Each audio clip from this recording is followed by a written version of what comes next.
ప్రార్థన చేసుకుందాం. మహోన్నతుడా, సర్వోన్నతుడా, నీకు వందనాలు. ఏదైనా వాక్యం ధ్యానం చేస్తూ ఉండగా నీ ఆత్మతో నింపి నీవే మాట్లాడి దీవించమని యేసునామములో వేడుకొంచున్నాము తండ్రి, ఆమేన్. వాక్యం చదువుకుందాం. యెషయా గ్రంథము 49వ అధ్యాయము 14-15 వచనాలు చదువుకుందాం. అయితే సియోను, యెహోవా నన్ను విడిచిపెట్టి ఉన్నాడు, ప్రభువు నన్ను మర్చి ఉన్నాడు అనుకొనుచున్నది. స్త్రీ తన గర్భమున పుట్టిన బిడ్డను కరుణింపకుండా తన చంటి బిడ్డలను మరచున, వారైనా మరచుదురు గాని నేను నిన్ను మరువను.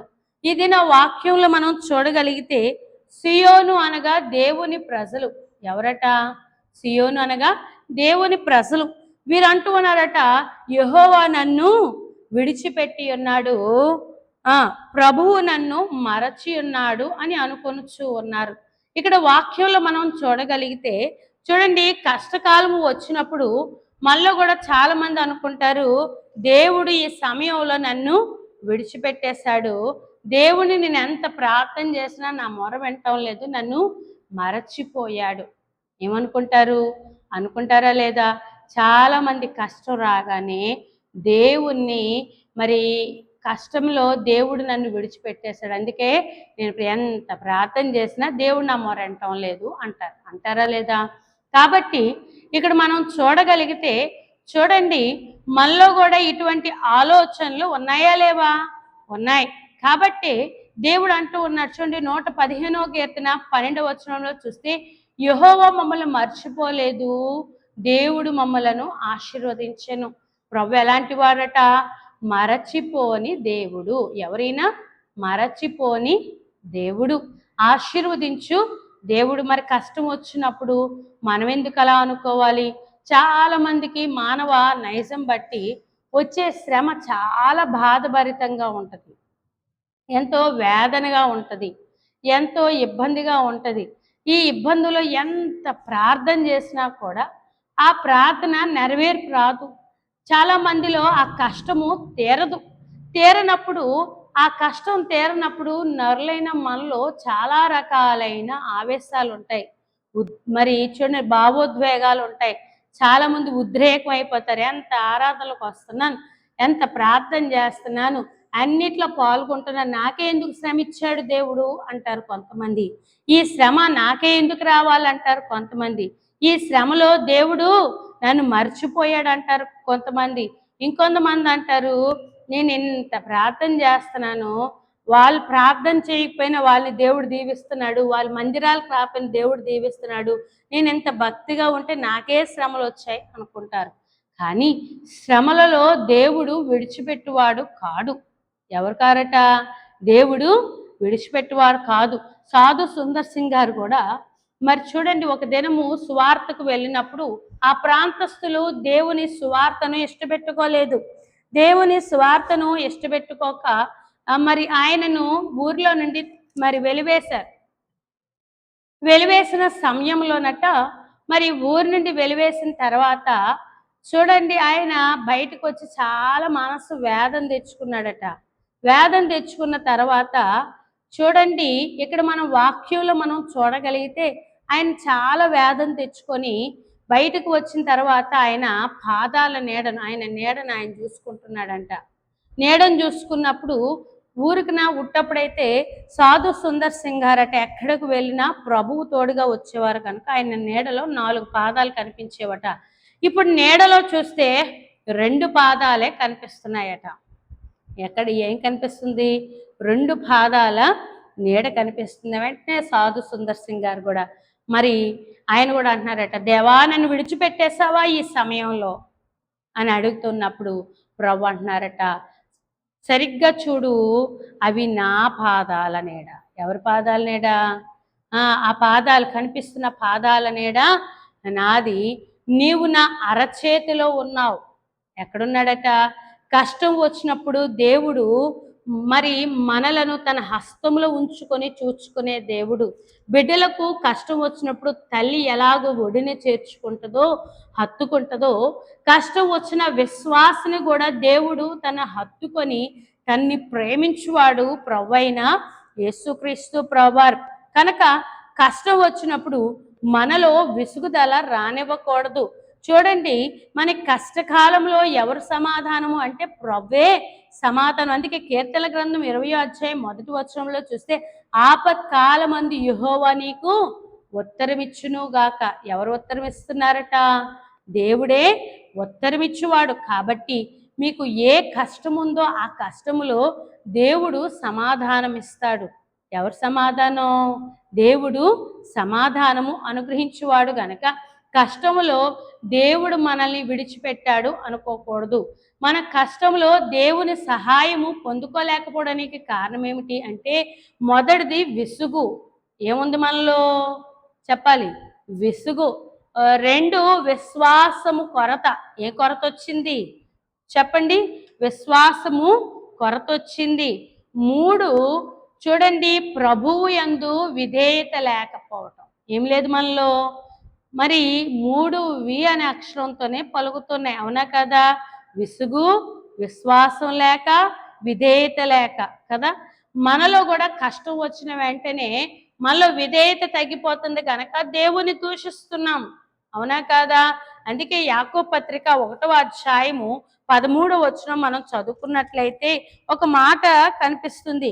దేవుడు కీడు విషయమై శోధింపబడనేరడు, ఆయన ఎవని శోధింపడు గనక ఎవడైనాను శోధింపబడినప్పుడు నేను దేవుని చేత శోధింపబడుచున్నాను అని అనకూడదు. ఏమనకూడదట?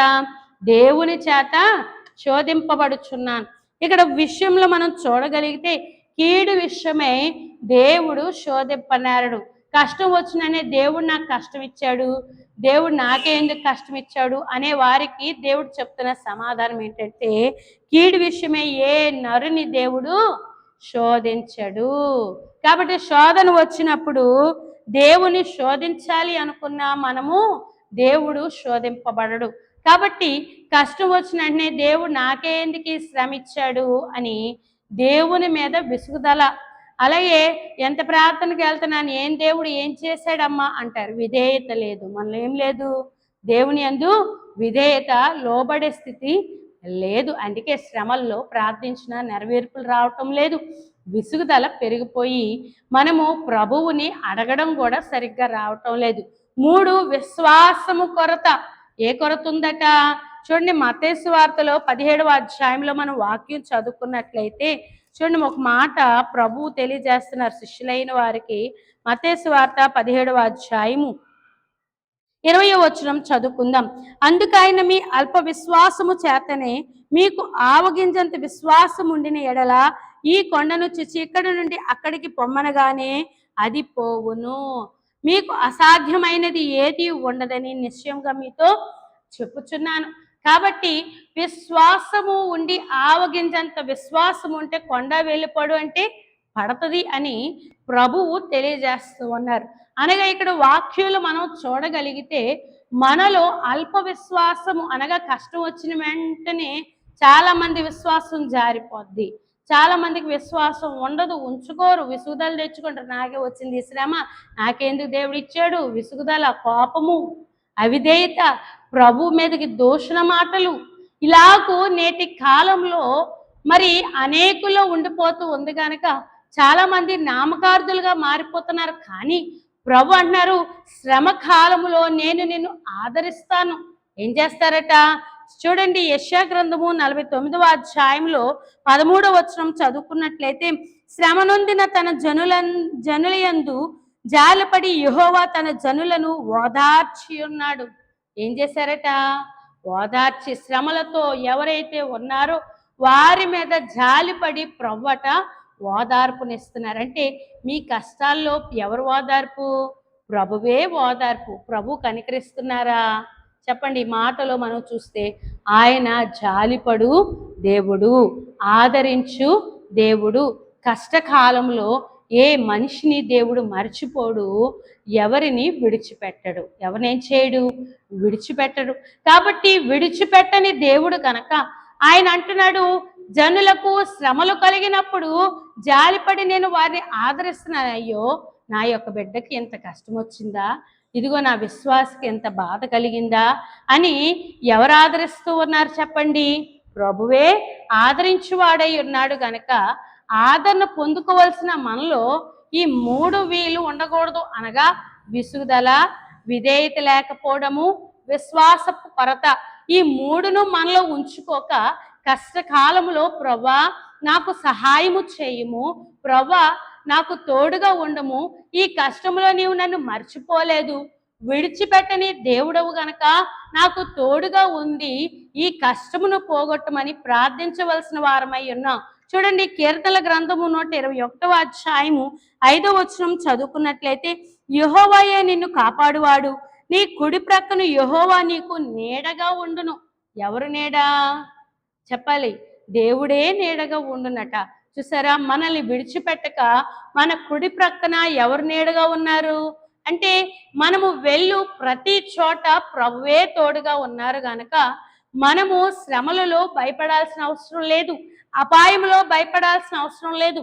దేవుడు నిన్ను మర్చిపోలేదు, విడిచిపెట్టలేదు గనక తోడుగా ఉన్నారు. అందుకే 2వ సమూయేలు గ్రంథము 7వ అధ్యాయము 9వ వచనం మనం చదువుకున్నట్లయితే చూడండి, ఒక మాట కనిపిస్తుంది.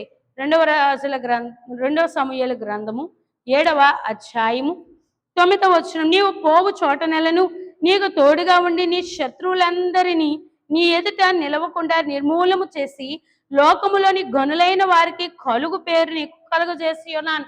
ప్రభు అంటున్నారు, నీవు పోవు చోటనెలను నీకు తోడుగా ఎవరు వస్తున్నారట? నీ కష్టకాలంలో దేవుడు నిన్ను మర్చిపోలేదు, విడిచిపెట్టలేదు గనక నువ్వు ఎక్కడికి వెళ్తే అక్కడికి నీతో పాటు ఎవరు వస్తున్నారట? ప్రభువే తోడుగా వస్తూ ఉన్నారు. రెండవదిగా చూడండి, నీ శత్రువులను నిర్మూలము. కష్టమే ఒక శ్రమ, శత్రువు, అవునా కాదా? మనకున్న శత్రువులు ఏవండి? కష్టం ఒక శత్రువు, అనారోగ్యం ఒక శత్రువు, అలాగే ఇబ్బంది ఒక శత్రువు, లేమి ఒక శత్రువు, కరువు ఒక శత్రువు, అలాగే మరి కుటుంబ కలహాలు ఒక శత్రువు, రుణబాధలు ఒక శత్రువు. ఇటువంటి శత్రువులు, అలాగే పెద్ద శత్రువు సాతాను, అవునా కదా?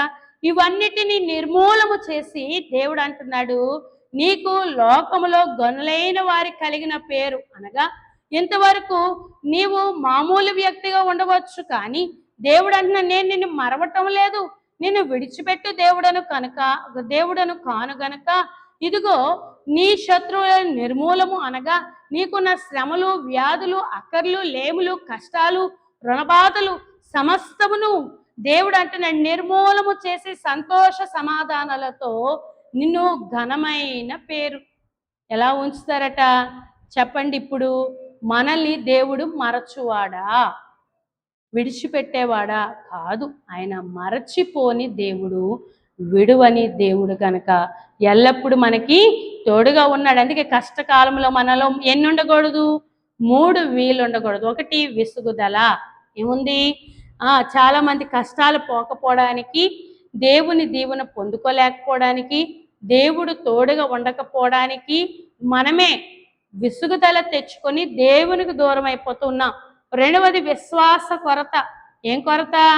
మనలో విశ్వాసం ఉంచం గనక కష్టములో చేసే ప్రార్థన నెరవేర్పు లేదు. 3 విధేయత లేక, అనగా దేవుని దూషించుట ద్వారా, దేవునికి లోబడక మనమే లోకస్థలంగా తయారవుట ద్వారా, మనమే ప్రభువుని విడిచిపెట్టుట ద్వారా శ్రమలలో ఎవరి సహాయం పొందుకోలేకపోతున్నాం? ప్రభువు సహాయము పొందుకోలేకపోతున్నాం. కనుక మీకు ఏ కష్టం ఉందో, ఏ కొరత ఉందో ఆ కొరతలో దేవుని యొద్ద మనకి విసుగుదల ఉండకూడదు. 3 వీలు ఉండకూడదు అనుకున్నాం కదా. ఈ 3 విసుగుదల, విశ్వాస కొరత, విధేయత లేకపోవడం, ఈ 3 మనలో ఉంచుకోకుండా ప్రభువుతో సహవాసము, ప్రభువుతో భాగ్యము, అటువంటి దీవెన దేవుడు మనకు దయచేయును గాక. మహోన్నతుడా, సర్వోన్నతుడా, నీకు వందనాలు. మీరు మమ్మల్ని విడిచిపెట్టు దేవుడు, మర్చిపోవు దేవుడు కారు గనక ఎల్లప్పుడూ మా కష్టాల్లో తోడుగా ఉండి దీవిస్తూ ఉన్నారు.